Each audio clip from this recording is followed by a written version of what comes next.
2024 ലോക്സഭാ തെരഞ്ഞെടുപ്പ് അടുക്കുമ്പോൾ എന്താണ് ബി.ജെ.പിയുടെ പുതിയ ലക്ഷ്യങ്ങൾ?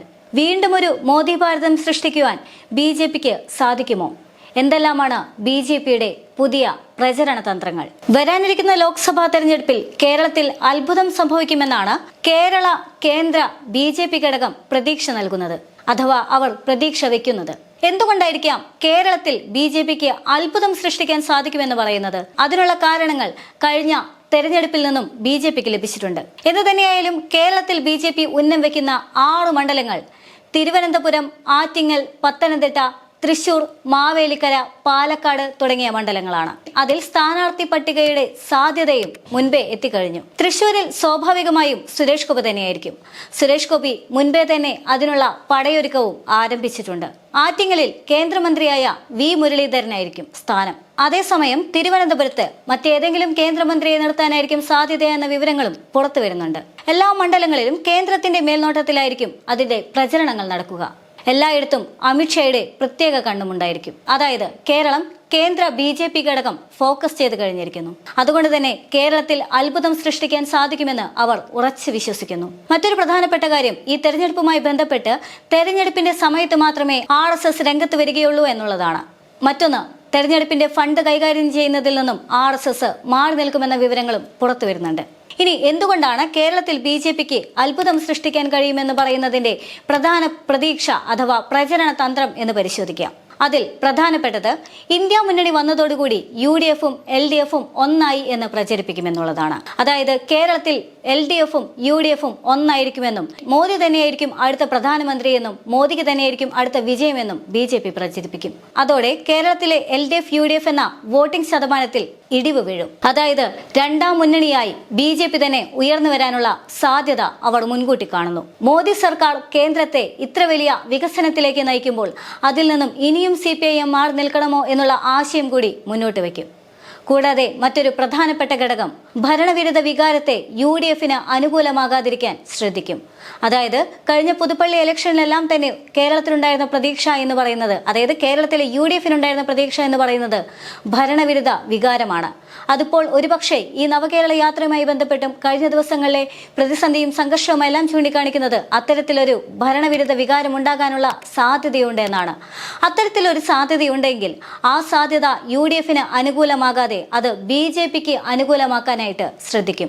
മറ്റൊരു കാര്യം, കേരളത്തിലെ ക്രൈസ്തവ വോട്ടുകൾ ശേഖരിക്കാനായി ബി.ജെ.പി ആദ്യമേ ശ്രമം തുടങ്ങിയെന്നുള്ളതാണ്. ക്രൈസ്തവ ഭവന സന്ദർശനവുമെല്ലാം അതിന്റെ ഭാഗമായിരുന്നു. ഇനി ദേശീയ തലത്തിലേക്ക് വരുമ്പോൾ ഈ വരുന്ന ലോക്സഭാ തെരഞ്ഞെടുപ്പിൽ 50% വോട്ടുകൾ നേടി 400ഓളം സീറ്റുകൾ പിടിക്കണമെന്നുള്ളതാണ് ബി.ജെ.പിയുടെ പ്രധാന അജണ്ട. രാമക്ഷേത്ര പ്രതിഷ്ഠാ ദിനവുമായി ബന്ധപ്പെട്ട് ചേർന്ന ദ്വിദിന യോഗത്തിലായിരുന്നു പ്രധാനമന്ത്രി മോദി ഈ അജണ്ട മുന്നോട്ട് വെച്ചത്.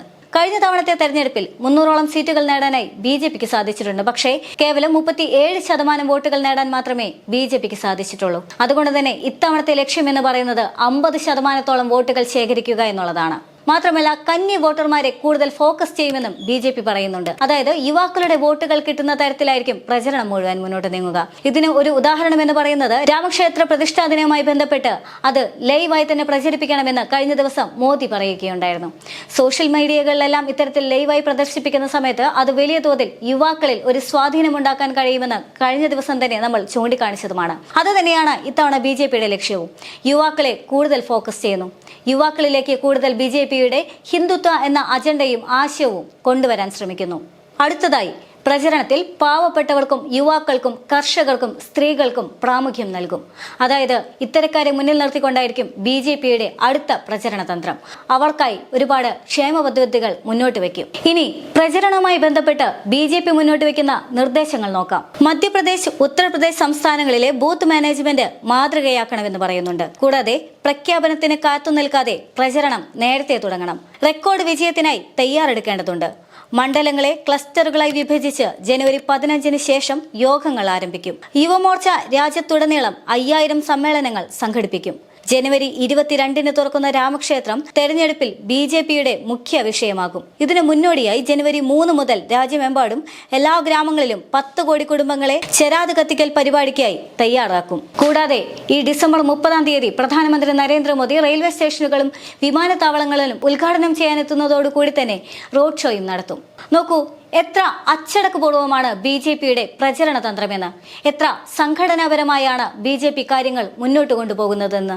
2024 പ്രധാനമന്ത്രിയായി നരേന്ദ്രമോദി അധികാരമേറ്റതോടെ തുടങ്ങിയതാണ് ഈ സംഘടിതമായ നീക്കം. അതിനുശേഷം BJPയുടെ വളർച്ച എന്ന് പറയുന്നത് കണ്ണുചിമ്മും വേഗത്തിലായിരുന്നു. ഇപ്പോൾ ഇന്നിതാ കഴിഞ്ഞ നിയമസഭാ തെരഞ്ഞെടുപ്പിനെ വെച്ച് അവലോകനം ചെയ്യുമ്പോൾ കൃത്യമായ രീതിയിൽ BJP പോലും പ്രതീക്ഷിക്കാത്ത രീതിയിലുള്ള മുന്നേറ്റം ഉണ്ടാക്കാൻ BJPക്ക് സാധിച്ചിട്ടുണ്ട്. തീർത്തും ഗ്രൗണ്ട് വർക്ക് നടത്തിക്കൊണ്ട്, അതായത് കൃത്യമായ പഠനം നടത്തിക്കൊണ്ടുള്ള നീക്കം, സംഘടിതമായ മുന്നേറ്റം. ഒരുപക്ഷെ കോൺഗ്രസിന് യാതൊരു കാരണവശാലും സാധിക്കാത്തതും BJPക്ക് ഏറ്റവും അധികം സാധിക്കുന്നതുമായുള്ള പ്രധാന വിഷയം ഇത് തന്നെയാണ്, ഈ സംഘടിതമായ നീക്കം. ഒരുപക്ഷെ കോൺഗ്രസിലാണെങ്കിൽ പടലപ്പിണക്കങ്ങളും മറ്റ് സംഘർഷങ്ങളും കഴിഞ്ഞുകൊണ്ട് ബാക്കി പ്രചരണത്തിനായുള്ള നേരം കിട്ടുന്നതേ വളരെ കുറവാണ്. പക്ഷെ അതേ സംബന്ധിച്ചിടത്തോളം BJP വെച്ച് പരിഗണിക്കുകയാണെങ്കിൽ BJP കഴിഞ്ഞ നിയമസഭാ തെരഞ്ഞെടുപ്പ് കഴിഞ്ഞതിന് തൊട്ടു പുറകെ തന്നെ ഇപ്പോഴിതാ പ്രചരണങ്ങൾ ആരംഭിച്ചു. കൃത്യമായ പ്രചരണ തന്ത്രങ്ങളും എല്ലാവർക്കും നൽകി കഴിഞ്ഞു. ഇനി സംസ്ഥാന തലങ്ങളിലും ജില്ലാ തലങ്ങളിലും പഞ്ചായത്ത് തലത്തിലും BJPയുടെ ഈ സംഘടിതമായ നീക്കങ്ങൾ കാണാം. കൃത്യമായി പഠിച്ചുകൊണ്ട് തന്നെ, കേരളത്തെ സംബന്ധിച്ച് ആണെങ്കിൽ പോലും കൃത്യമായി പഠിച്ചുകൊണ്ട് തന്നെ കേരളത്തിന്റെ പൾസ് അറിഞ്ഞുകൊണ്ടുള്ള പ്രചരണവും സംഘടിത പ്രവർത്തനവുമാണ് BJP നടത്തുന്നത്. അതുകൊണ്ട് തന്നെ 2024 വരാനിരിക്കുന്ന ലോക്സഭാ തെരഞ്ഞെടുപ്പിൽ BJPക്ക് ഒരു മുന്നേറ്റം ഉണ്ടാകുമെന്ന കാര്യത്തിൽ തീർച്ചയാണ്. അത് കേരളത്തിൽ ഇനി എത്രമാത്രം പ്രതിഫലിക്കുമെന്ന് മാത്രമാണ് അറിയാനുള്ളത്.